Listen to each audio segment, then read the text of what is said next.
Assalamualaikum warahmatullahi wabarakatuh. Saya akan menjelaskan rencana pelaksanaan layanan bimbingan klasikal mulai dari komponen layanan dasar, bidang layanan karir, hasil asesmen melalui beberapa instrumen seperti tes minat, tes bakat, dan tes kepribadian.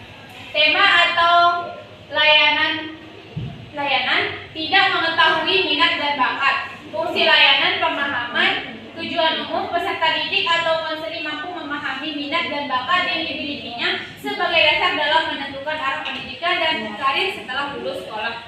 Tujuan khusus peserta didik dapat mengetahui pengertian dan perbedaan minat dan bakatnya. Yang kedua, peserta didik dapat mengidentifikasi minat dan bakat pribadi melalui kegiatan refleksi diri dan instrumen sederhana. Yang ketiga, peserta didik dapat mengetahui dan memahami jenis-jenis karir yang sesuai dengan minat dan bakatnya.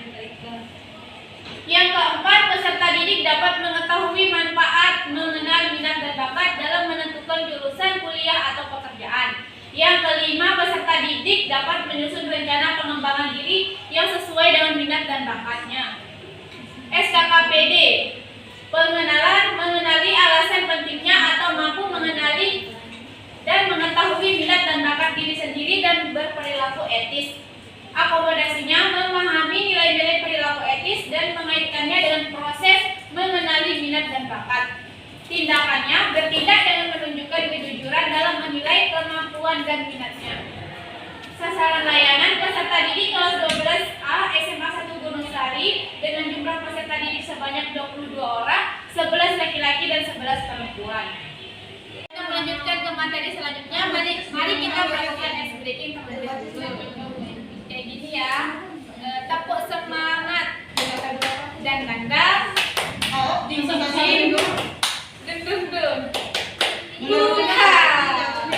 Judul mengetahui minat dan bakat. Next. Pengertian minat dan bakat.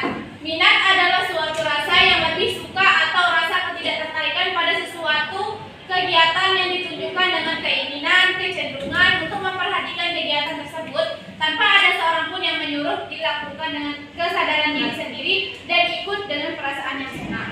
Bakat adalah kemampuan alamiah untuk memperoleh pengetahuan dan keterampilan yang relatif bisa bersifat umum, misalnya bakat intelektual umum atau khusus atau bakat akademis khususnya. Selanjutnya, perbedaan bakat dan minat.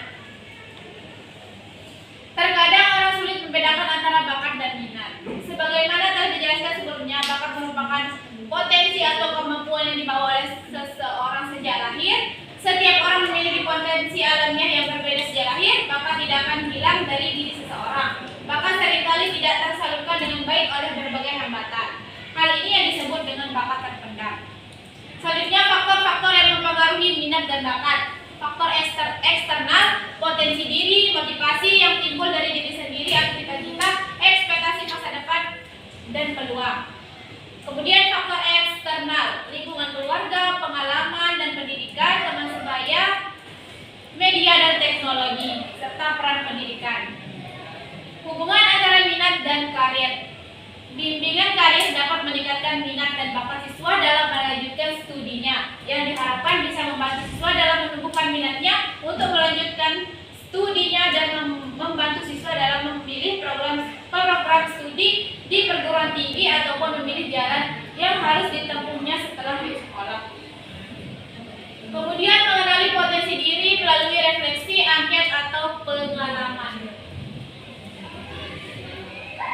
Melalui refleksi, ajukan pertanyaan pada diri sendiri, renungan lebih dan lemah atau tulis jurnal.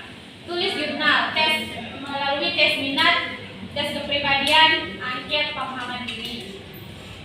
Yang terakhir, melalui pengalaman atau mencoba hal baru.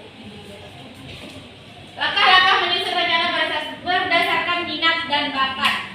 Perlu keberanian, perlu dukungan latihan, kedekatan emosi, komunikasi yang sehat. Selanjutnya, hasil. Pentingnya bimbingan karir bagi siswa terutama ketika memilih program studi. Bimbingan karir bisa menjadi salah satu cara untuk merencanakan karir dengan matang, tentunya dengan saran dari guru BK. Dari saya, sekian, wassalamualaikum warahmatullahi wabarakatuh. warahmatullahi wabarakatuh.